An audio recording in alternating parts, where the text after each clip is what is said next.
Et donc la dernière présentation de la journée sera assurée par Alban Levaux-Vallier, qui est chercheur postdoctoral à l'université Sorbonne Nouvelle et chargé de cours à Sciences Po Paris. En 2023, il a publié l'IA, l'intuition et la création à l'épreuve des algorithmes. Et il nous présente aujourd'hui une conférence intitulée « Métaphore de l'IA ». Merci Alban. Un perroquet stochastique, une bombe atomique, le processus de l'évolution qui a amené à la biologie, un système de surveillance, un chien, un puits de pétrole, une méta-archive. Les comparaisons autour de l'intelligence artificielle sont multiples pour essayer d'appréhender cet objet étrange, cet objet énigmatique, mais comme on l'a vu déjà de nombreuses fois cet après-midi, sont écrasés, oblitérée par celle qui revient toujours, pour des raisons historiques qu'on a déjà évoquées, celle de l'intelligence humaine et du cerveau humain. En 1980, dans leur livre « Metaphors We Live By », Lakoff et Johnson disaient que contrairement à ce que on peut penser des métaphores qui seraient seulement l'apanage des poètes ou de la littérature, les discours quotidiens sont truffés de métaphores, en particulier lorsqu'il s'agit d'évoquer des objets abstraits. Ils insistent sur le fait que nous évoquons les objets abstraits en nous appuyant sur des comparaisons qui sont ancrées dans le langage et des comparaisons avec des objets concrets, en premier lieu le corps humain, mais pas que. Et ils donnent quelques exemples. Donc ici, par exemple, « The mind is a machine ». Donc on a cette comparaison très ancienne entre l'esprit et la machine, où on comparait quelque chose qui est un peu abstrait pour nous. Qu'est-ce que c'est l'esprit? Qu'est-ce que c'est l'intelligence? Avec quelque chose qui était concret, une machine telle qu'on pouvait l'imaginer au 18e ou au 19e, dont on connaît les rouages, dont on peut arriver à faire un peu le tour. Et là, c'est comme si les choses s'étaient inversées, où c'est la machine qui est devenue l'objet énigmatique, qu'on essaye de comprendre à travers la métaphore avec l'esprit, comme si c'était un objet que l'on connaissait, alors que lui-même, on utilise déjà des métaphores avec des objets concrets pour le lire. Donc il y a une espèce de double écrasement dans les discours sur l'IA contemporaine, où on va parler de l'IA comme si on pouvait la décrire à travers la métaphore de l'intelligence, en oubliant que l'intelligence est déjà un objet abstrait que l'on décrit par des métaphores, notamment dans le livre de Lakoff et Johnson. Il y a beaucoup de métaphores dites spatiales pour décrire l'intelligence. Donc la métaphore de l'échelle, par exemple, le fait qu'il y ait une échelle de l'intelligence, l'idée, pardon, qu'il y ait une échelle de l'intelligence est une métaphore. Et dans des discours, par exemple ici c'est Sam Altman, ou dans les discours des ingénieurs d'OpenAI, il va y avoir un écrasement, c'est-à-dire que la notion d'échelle de l'intelligence, c'est pas une métaphore, c'est pris littéralement, et l'association ensuite entre l'intelligence et la machine est elle-même pris littéralement. Donc tout ça est écrasé dans un seul type de discours qui va être truffé donc pour décrire les machines, qui va être truffé de références à l'intelligence, dont on ne connaît pas encore le fonctionnement. Donc par exemple, on ne va plus parler de niveau de performance des modèles, mais de niveau d'intelligence. On va parler de leur capacité de raisonnement, et ainsi de suite, nourrissant donc une confusion considérable. Alors, Lakoff, dans son dernier article, dit voilà, si les discours quotidiens si nos discours sont truffés de métaphores, il n'en demeure pas moins qu'on peut avoir des descriptions littérales des choses. Donc on peut faire une description littérale de l'IA, des machines. Ici, on a déjà évoqué le projet de Crawford sur déplier un Amazon Echo pour en donner à voir tous les aspects matériels. Qu'est-ce que c'est concrètement, essayer d'en faire un peu la cartographie. On peut faire la même chose sur son plan logiciel, essayer d'avoir des cartes, des descriptions littérales avec une terminologie qui fasse moins référence à l'intelligence humaine ou au corps humain, en essayant d'avoir des mots plus littéraux entre guillemets, mais il faut inventer des mots d'une certaine manière quand on invente des algorithmes. Et surtout, le problème de ces cartes, donc de ces schémas, on va dire, des dispositifs logiciels, c'est qu'ils ne restituent pas forcément, ils rendent pas forcément intelligible ce qui se passe, en fait, ce que font ces logiciels. Et en particulier, moi, la question que je me pose, c'est comment est-ce que ces dispositifs sont capables de répondre comme s'ils comprenaient les formes culturelles que je leur soumets, donc les textes et les images. Donc, comme s'ils étaient capables d'interpréter les textes et les images, d'en comprendre le sens et du coup de répondre de manière plus ou moins pertinente en fonction des situations, mais il y a quand même souvent des situations où ils répondent de manière très pertinente, donc comme s'ils le comprenaient. Et ce genre de description ne permet pas de répondre à cette question. Donc, ce qui va compliquer l'affaire, c'est qu'on est dans une situation de course à l'échelle, où les ingénieurs eux-mêmes, les créateurs de ces dispositifs, sont extrêmement occupés à les faire grandir, à les rendre de plus en plus compliqués, à les ajuster, les réajuster en fonction de tests. Donc ils ont des batteries de tests, et par essai-erreur, plus ou moins, ils vont dire tiens, si on rajoute une couche là, si on rajoute tel type de dispositif, si on réentraîne de telle autre manière, est-ce qu'on arrive à une meilleure performance ou intelligence si vous êtes chez OpenAI, est-ce qu'on arrive à une meilleure performance de notre modèle?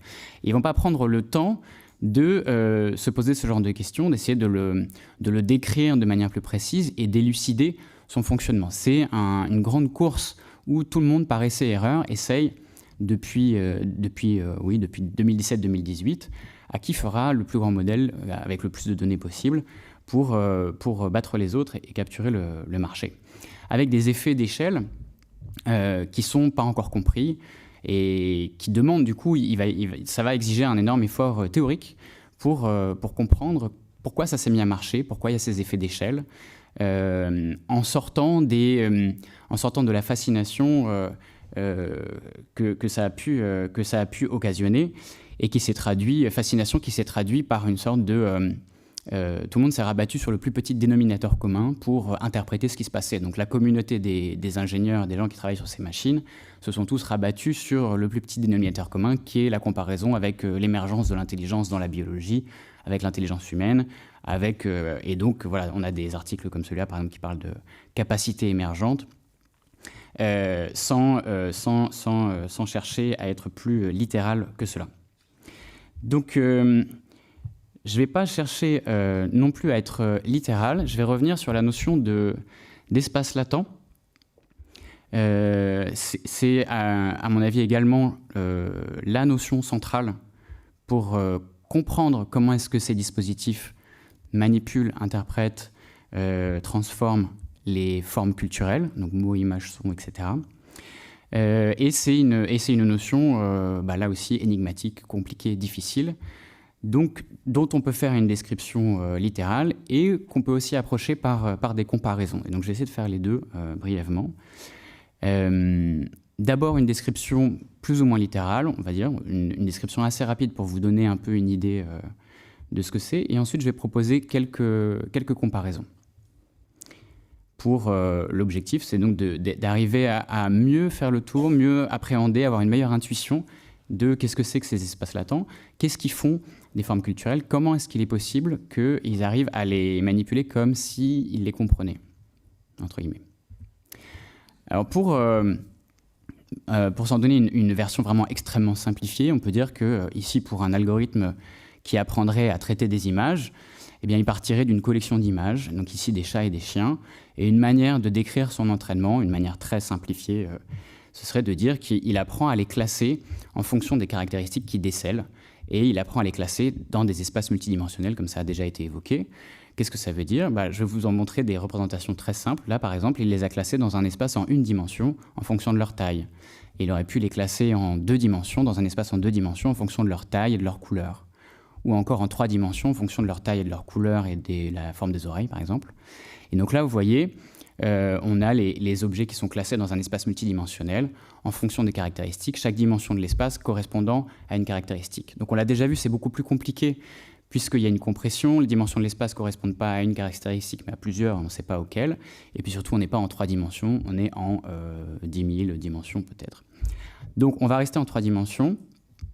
Ce qu'il est important de retenir, c'est que du coup, en ce faisant, ça va capturer du coup les caractéristiques des objets de la base d'entraînement et constituer donc ce qu'on a appelé l'espace latent, ces espaces multidimensionnels dans lesquels il va y avoir, il n'y a plus, comme ça a déjà été dit, les données d'entraînement, il y a seulement les coordonnées qui en ont été inférées, et ça va donner, donc ici par exemple si on a été entraîné sur des images de chats et de chiens, on a une zone des chats et une zone des chiens. Donc la notion de chat ou la notion de chien, c'est une région de cet espace mathématique.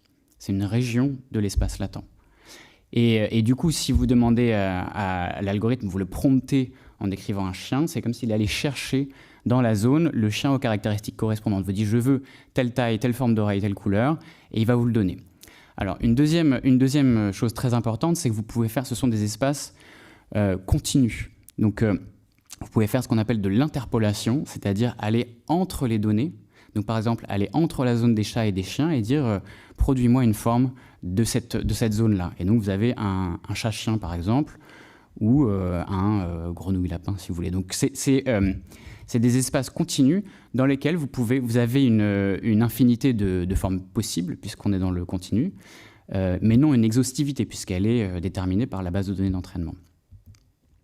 Autre chose importante, donc on a les notions de chat et de chien qui sont encodées. Vous avez aussi, chez les chiens, vous aurez tous les chiens vieux qui seront quelque part et tous les chiens jeunes qui sont dans un autre endroit. Chez les chats, vous aurez tous les chats dans un coin, et jeunes dans un coin et tous les vieux dans un autre coin. Et le chemin qui va des chats jeunes aux vieux est le même que le chemin qui va des chiens jeunes aux vieux.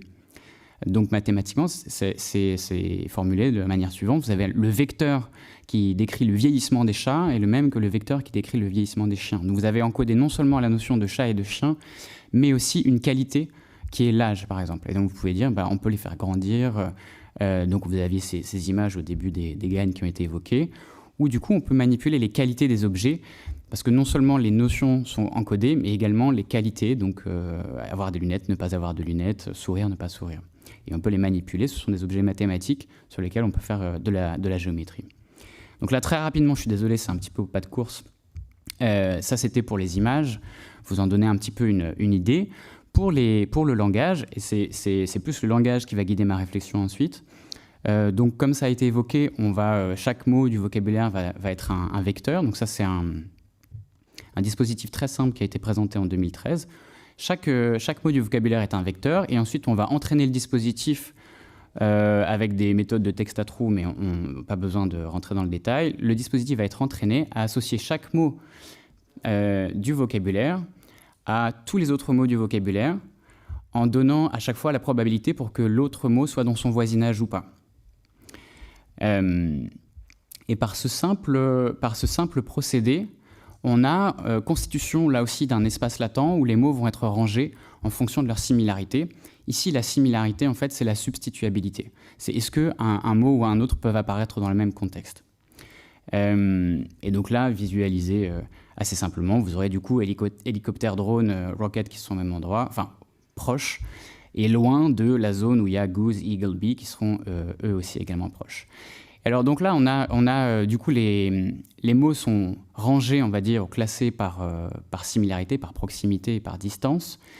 Et dans ce simple dispositif, donc là aussi, c'est aussi continu. Donc on peut manipuler les expressions linguistiques, dire je veux une expression plus grande, plus petite, plus polie, et se promener dans cet espace latent. Il y a une forme de continuité, c'est un peu contre-intuitif quand on parle de langage.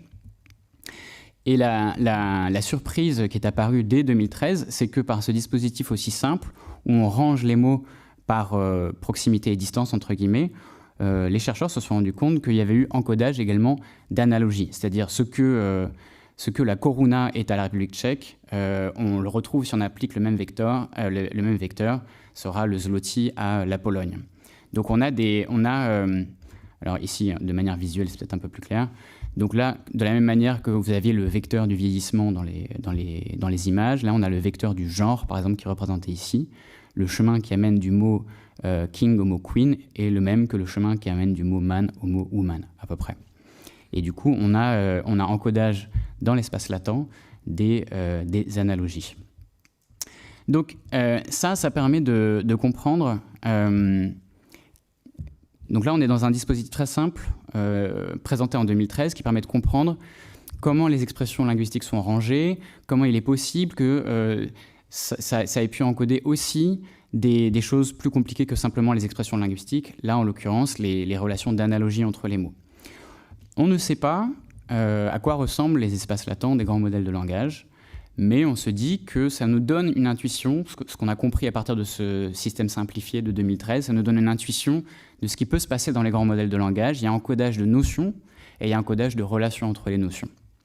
Donc c'est une question controversée, mais voilà, on peut s'appuyer à peu près là-dessus. On pense qu'il y a et que c'est du coup, là c'est un article de François Chollet qui dit c'est d'une certaine manière une sorte de base de données continue de laquelle on peut extraire donc des notions et des opérations sur ces notions, des relations entre ces notions. Donc voilà quelque part un peu les descriptions pseudo-littérales, parce qu'elles sont très simplifiées, que je voulais faire de la notion d'espace latent pour l'image et pour le langage.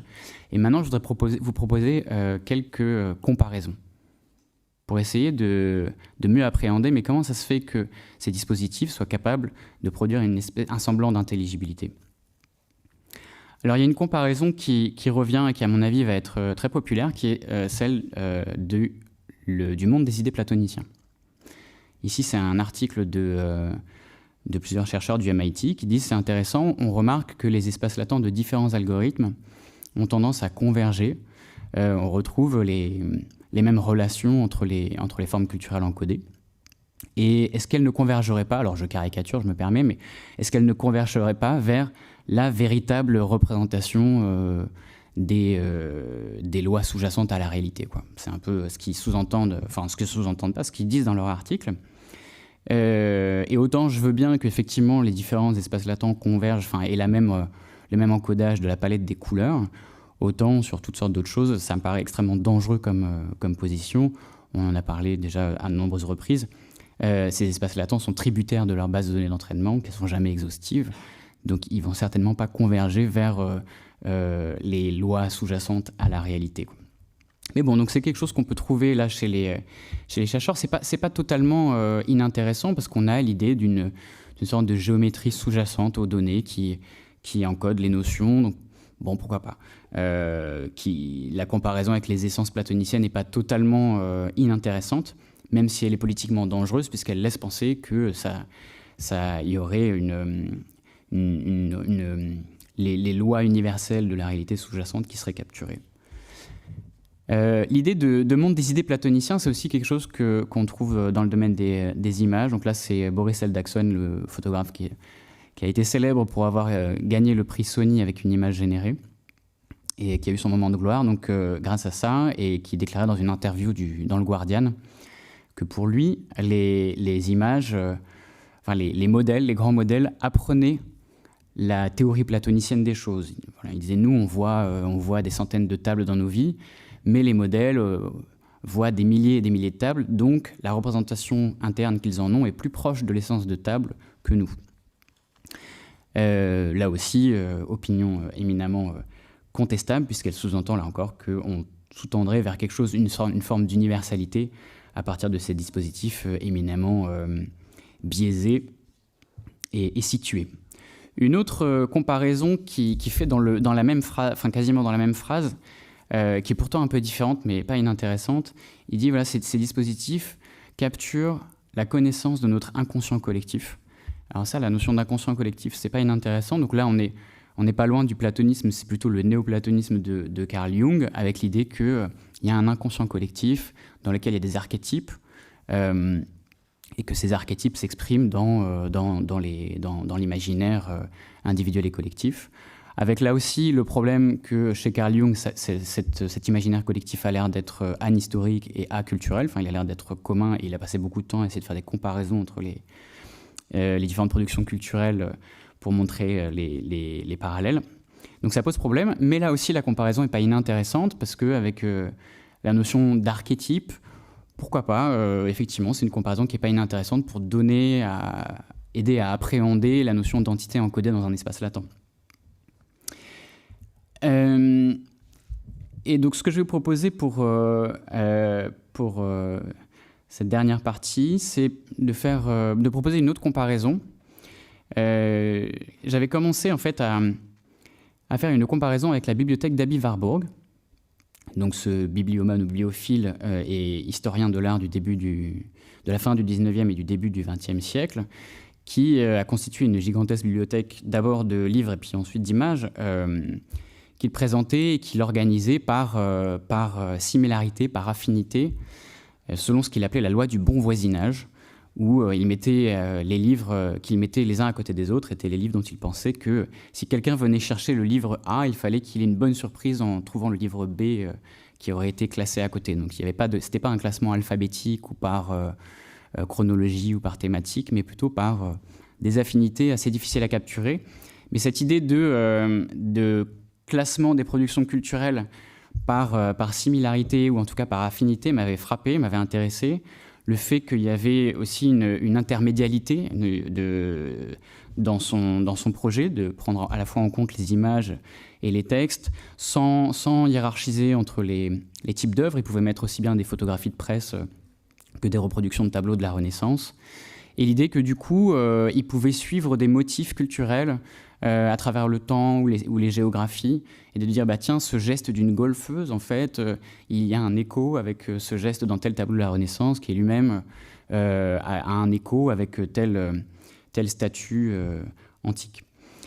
Et tout cela reflétant une conception de la culture analysée par Agamben dans un texte dans Images et Mémoires, où Agamben écrit il y avait une approche globale des faits généraux de la culture. Donc, quel que soit le média ou le statut, on les prend tous ensemble. Pour la raison suivante, c'est que chaque objet de la culture va être compris dans ses relations avec tous les autres. Et du coup, il ne va pas y avoir de séparation disciplinaire ou chronologique ou thématique, puisque chaque production culturelle prend son sens par ses relations avec tous les autres. Donc là, le détail ne peut être compris qu'à travers l'ensemble. Et du coup, il y a un mélange dans cette conception de la culture. On ne sépare pas entre la science et les arts.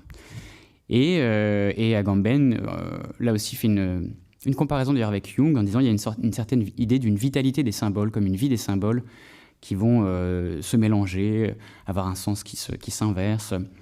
Donc tout ça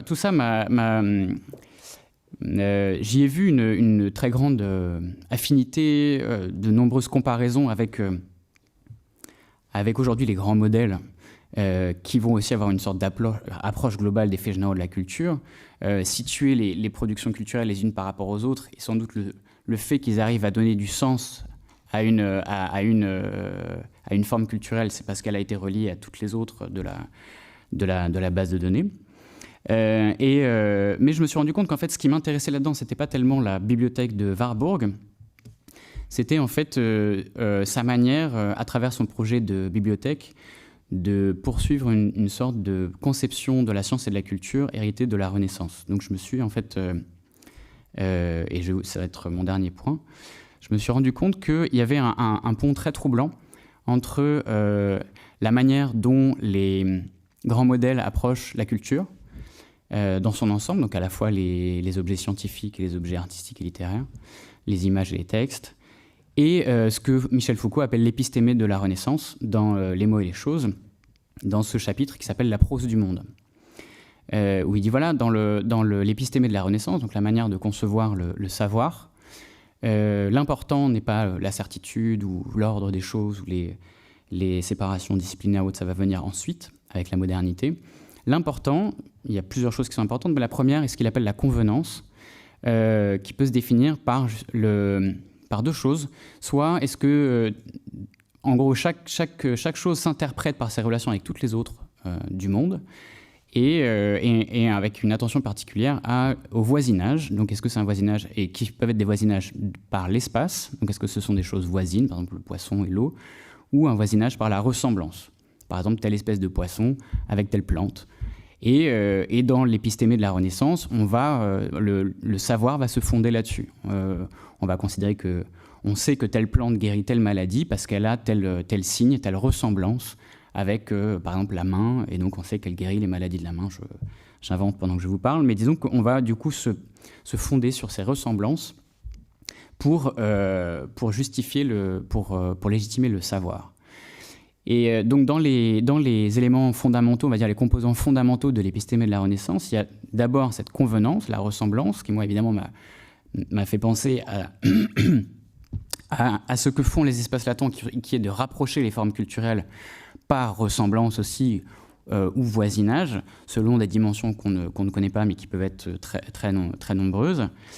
Et un autre élément que mentionne Foucault, c'est l'analogie. Il dit, voilà, il n'y a pas seulement...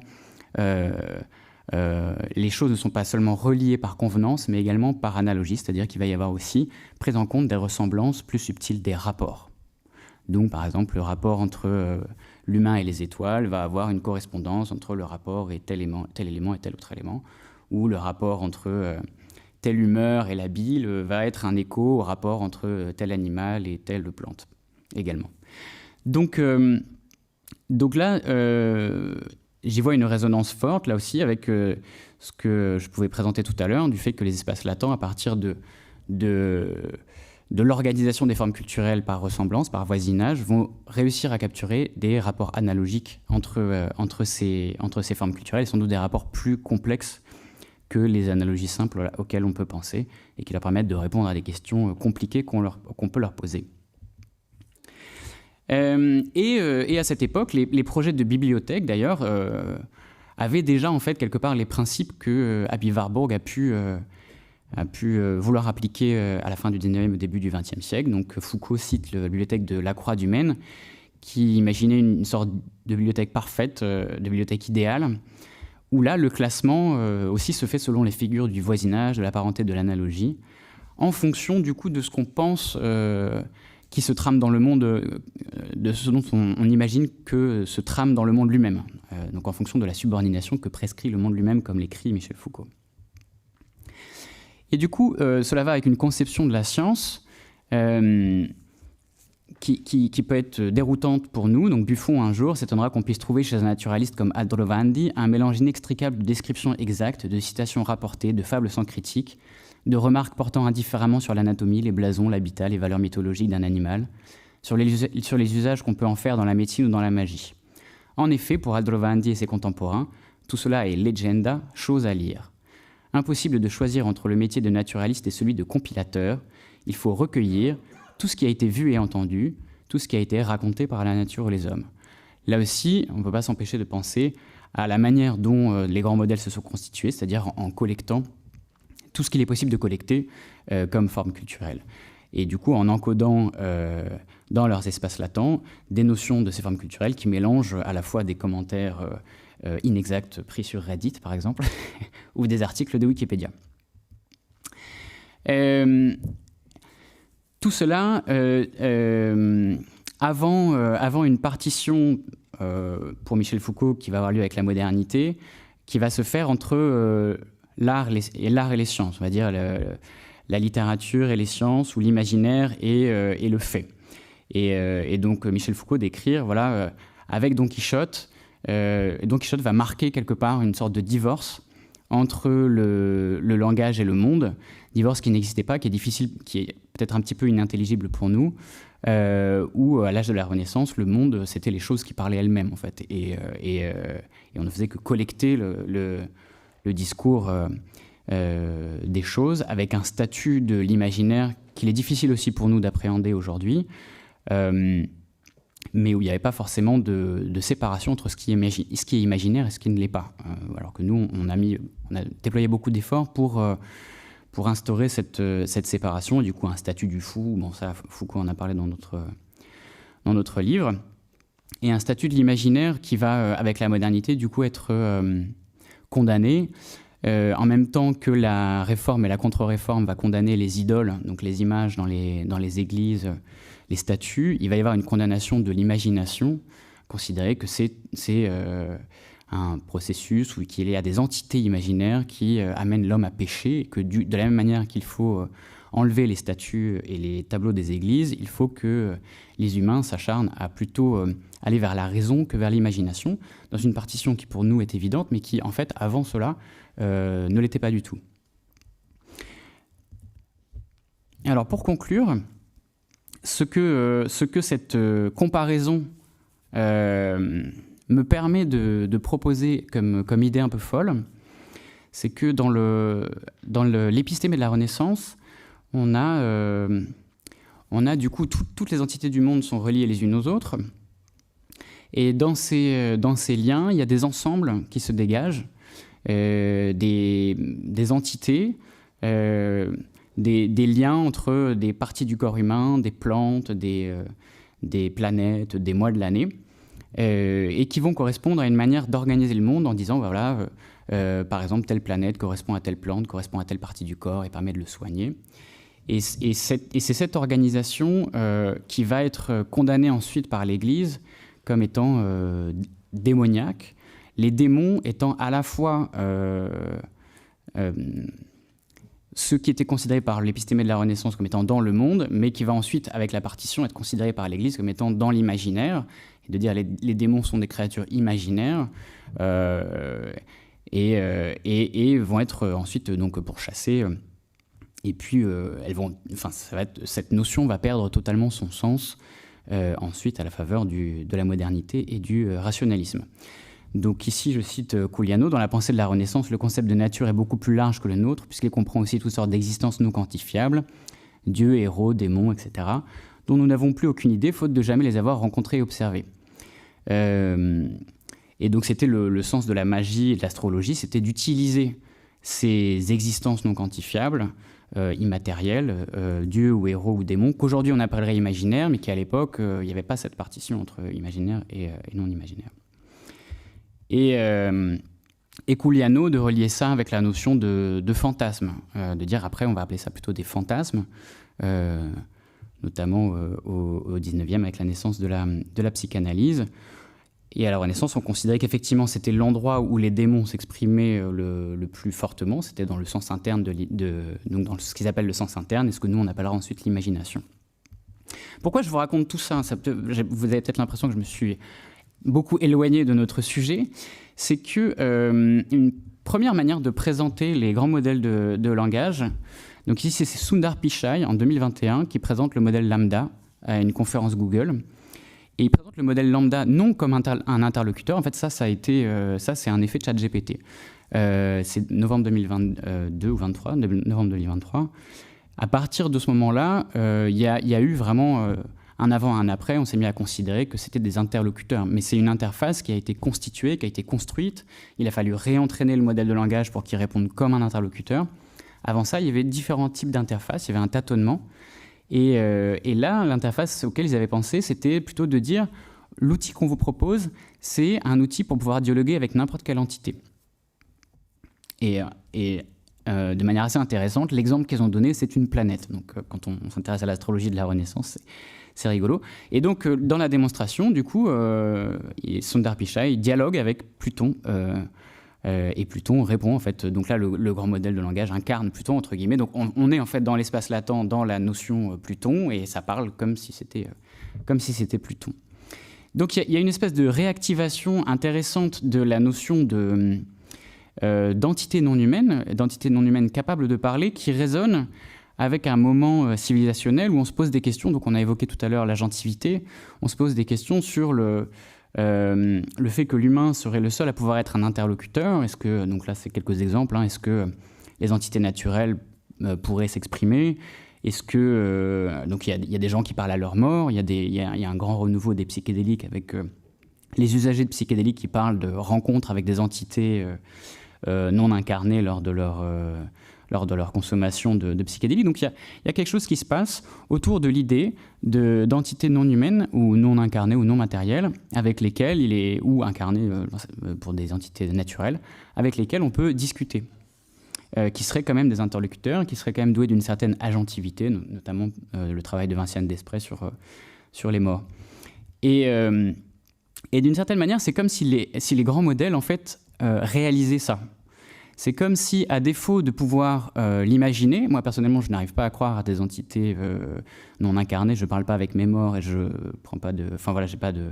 Mais donc pour une civilisation qui croit dans la partition entre l'imaginaire et la raison, c'est comme si les grands modèles matérialisaient ces entités imaginaires et du coup produisaient cette prolifération d'interlocuteurs que nous avions perdus, ou en tout cas mis sous boisseau, marginalisés depuis cette partition de la fin de la Renaissance et du début de la modernité. Et donc, c'est comme si d'une certaine manière, au lieu de fabriquer un dieu, ils avaient matérialisé les démons. Et donc ici, vous allez chez par exemple, Character.ai, donc une autre manière de proposer une interface pour un grand modèle, où là, c'est de dire avec qui est-ce que vous voulez discuter, avec quelle personnalité est-ce que vous voulez vous entretenir. Et vous pouvez avoir aussi bien un philosophe, un assistant, etc. Donc, et alors, dernière chose, pardon, je suis un petit peu long. Donc, quelque part, c'est comme si au lieu de fabriquer un dieu, ils avaient matérialisé les démons tels qu'ils avaient pu être conçus pendant la Renaissance, c'est-à-dire des entités imaginaires. Et le mot de démon, en fait, il est déjà utilisé en informatique. Ce sont des processus qui se démarrent et qui s'arrêtent tout seuls, souvent en background de votre ordinateur, ou pour d'autres raisons. Mais donc, il y a déjà, en fait, des choses qui ont été désignées démons en informatique. Et donc là, le terme qui est resté, c'est plutôt des agents. Donc, il y a cette notion d'agentivité, de donner une agentivité à des entités dont les grands acteurs de l'IA ne cessent de parler. Donc, on va avoir non seulement c'est-à-dire qu'on va non seulement pouvoir aller interroger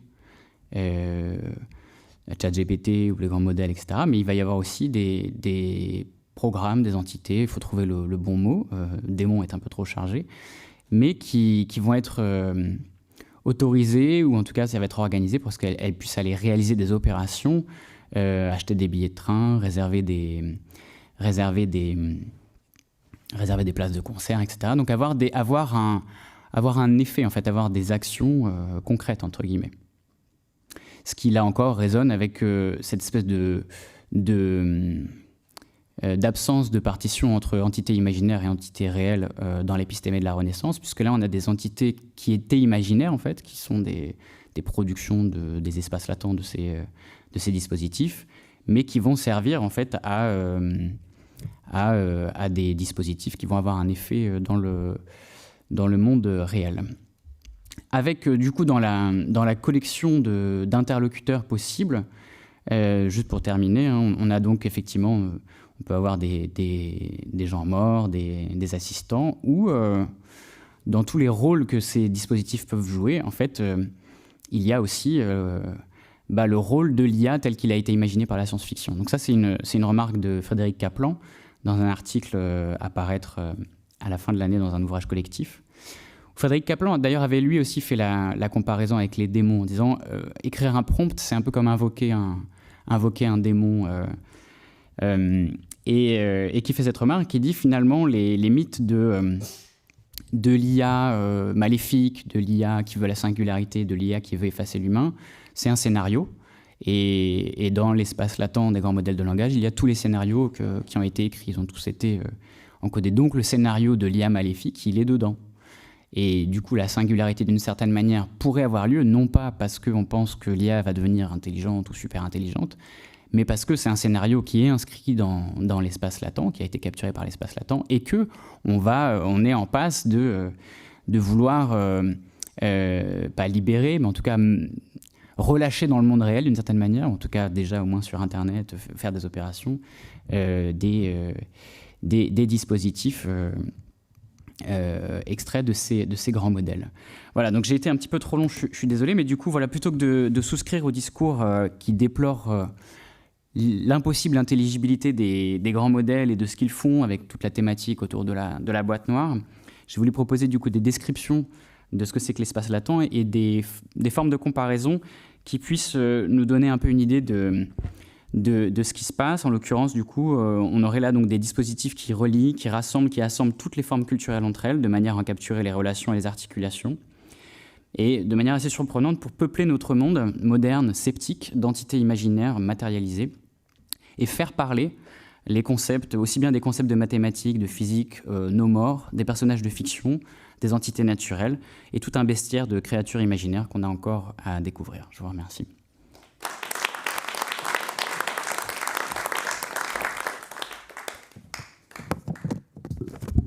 Oui, merci Alban pour la présentation de tes recherches en cours. J'aurais plein de questions sur la deuxième partie de ton exposé, mais je veux juste revenir, j'espère que ce ne sera pas trop technique, mais je pense que toutes les personnes qui restent ici sont de toute façon les plus accrochées à la question de l'IA, donc je vais essayer de le formuler aussi clairement que je peux. C'est sur la notion sur la propriété de continuité Oui. des espaces latents. Tu l'as dit, on sait maintenant, et il me semble que ça a été aussi prouvé empiriquement, que ce n'est pas une propriété d'un vecteur qui encode une différence, comme voilà, typiquement celle-ci, la question du genre ou la question de l'âge, mais c'est quelque chose qui est dispatché sur plusieurs des paramètres. Et en fait, il n'y a pas un des paramètres qui... Enfin, disons que il n'y a pas un paramètre par critère ontologique, si on veut. Non, il n'y a pas une dimension Voilà. caractéristique. On ne sait pas à quoi correspond les dimensions. Mais elle compresse de l'information, comme l'expliquait Somaini, Antonio, sur... Mais si j'ai bien compris aussi, ce n'est pas forcément les mêmes paramètres qui sont modifiés entre deux images. Par exemple, les paramètres entre King et Queen ne sont pas les mêmes que ceux qui vont être modifiés entre, j'ai oublié, Aunt et Uncle, je ne sais plus exactement quels étaient les exemples. Et du coup, la question que je me pose, c'est, puisque du coup, c'est pas aléatoire, mais en tout cas, c'est quelque chose que nous ne connaissons pas, est-ce qu'on peut dire vraiment qu'il s'agit d'espaces qui sont effectivement contigus, puisque il n'y a pas de... ça n'est pas aussi simple que ce que tu montres ici en 3 dimensions, où il y a une sorte de proximité entre les vecteurs, puisque en réalité, ce ne sont pas à chaque fois les mêmes paramètres qui changent, et donc potentiellement, on peut avoir des formes géométriques qui sont... dans laquelle la notion de proximité est pas, en tout cas pas analogue à celle que tu montres ici dans des formes en 3 dimensions que nous pouvons comprendre. Et j'ai l'impression que du coup ça a des conséquences assez importantes pour ce que tu veux dire plus tard sur la notion d'analogie, où la question de l'analogie, il y a quand même une ressemblance qui peut être une ressemblance formelle, ou en tout cas une sorte de communauté d'objets dans lesquels on dit ah oui, ça fait partie d'une classe en quelque sorte.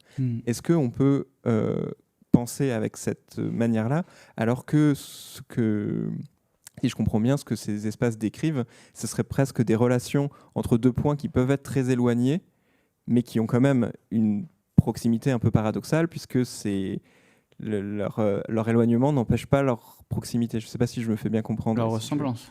Voilà, et leur ressemblance qui n'est pas exactement encodée comme une proximité géométrique, mais comme une sorte de rapport entre les deux. Est-ce que déjà j'ai bien compris ce que tu as expliqué, et aussi est-ce que tu penses que c'est une limitation Parce que là, par exemple, tu peux avoir un vecteur de genre qui est le même, mais sur des mots qui sont très très éloignés, entre guillemets.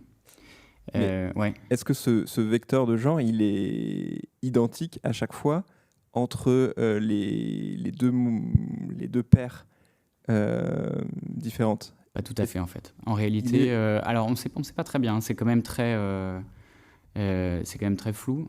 Donc on approche en crabe autour de cette question quand même. Et surtout là, on est sur des choses hyper simples, en fait, des rapports de genre sur un vocabulaire bien circonscrit avec un réseau en 300 dimensions, etc. Enfin, et en fait, en réalité, c'est pour ça que c'est pas un égal en haut. C'est qu'en fait, c'est le mot le plus proche quand on applique le vecteur. D'ailleurs, ils n'ont pas mis Queen, il n'est pas tout à fait... ils ne sont pas aussi proches. C'est le mot le plus proche, si on applique le vecteur, c'est Queen. Donc, ce n'est pas exactement la...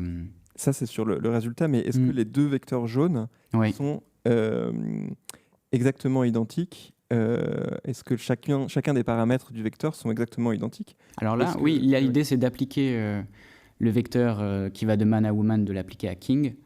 Et quand on l'applique à King, en fait, on va dans un point où il n'y a rien. Ouais. C'est pour ça que je disais que c'est effectivement contre-intuitif quand on parle de continuité, quand c'est du langage. Alors que pour une image, on peut se dire, OK, il peut quand même peut-être sortir quelque chose. Et là, le mot le plus proche, c'est Queen, du coup. D'accord. Ça répond en tout cas techniquement à ma question. Je vais continuer à la mouliner ontologiquement. Oui. Bah, peut-être on en rediscutera à un autre moment. C'est très délicat. C'est très délicat, surtout, en fait, il y a quand même une extrapolation entre là, ce que je décris d'un système simplifié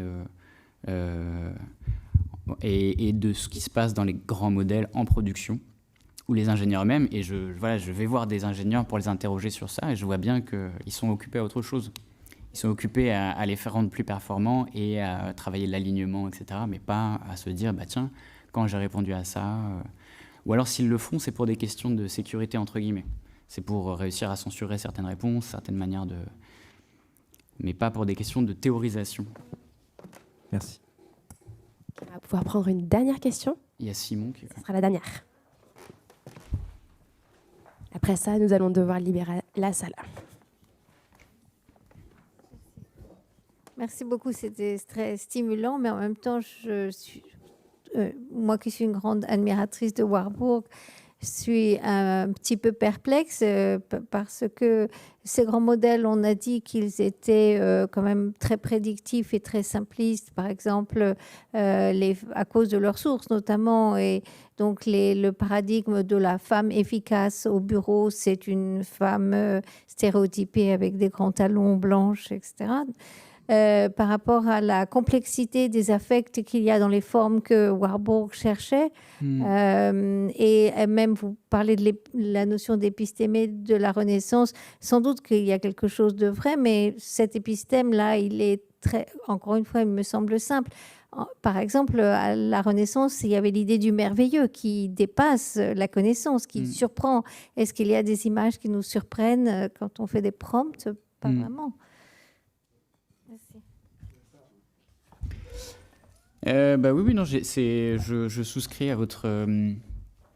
c'est sûr que c'est très pauvre par rapport... Et notamment dans la question de la... Il y a l'idée de vitalité du symbole.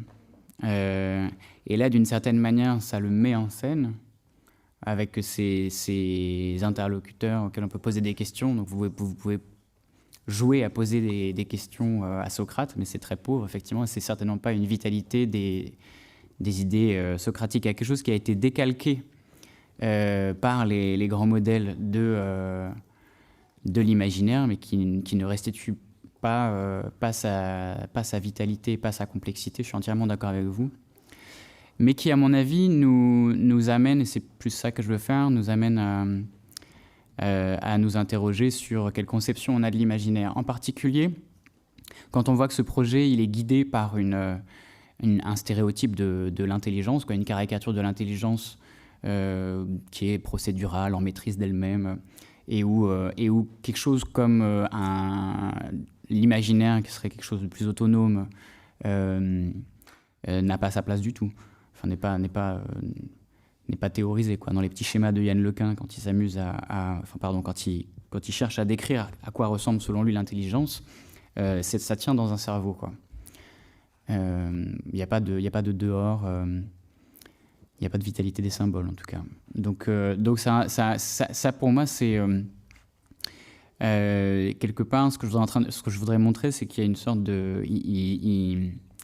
Il tombe sur quelque chose qui est totalement différent de ce qui est dans l'intention de ce projet, mais qui est intéressant, en fait. C'est-à-dire, comme je disais, ils voulaient fabriquer l'intelligence, ils ont matérialisé des démons. Alors, c'est pour faire une phrase, mais il y a quelque chose de cet ordre-là, quoi. C'est-à-dire qu'il y a une forme d'ironie du projet, où ils sont à la poursuite d'un stéréotype de l'intelligence, et plus ils avancent, plus ils reculent. C'est-à-dire qu'ils matérialisent complètement autre chose, qui montrent d'autres choses, et là, en l'occurrence, qui pointent du doigt que leur conception de l'intelligence fait l'impasse complètement sur la notion de culture.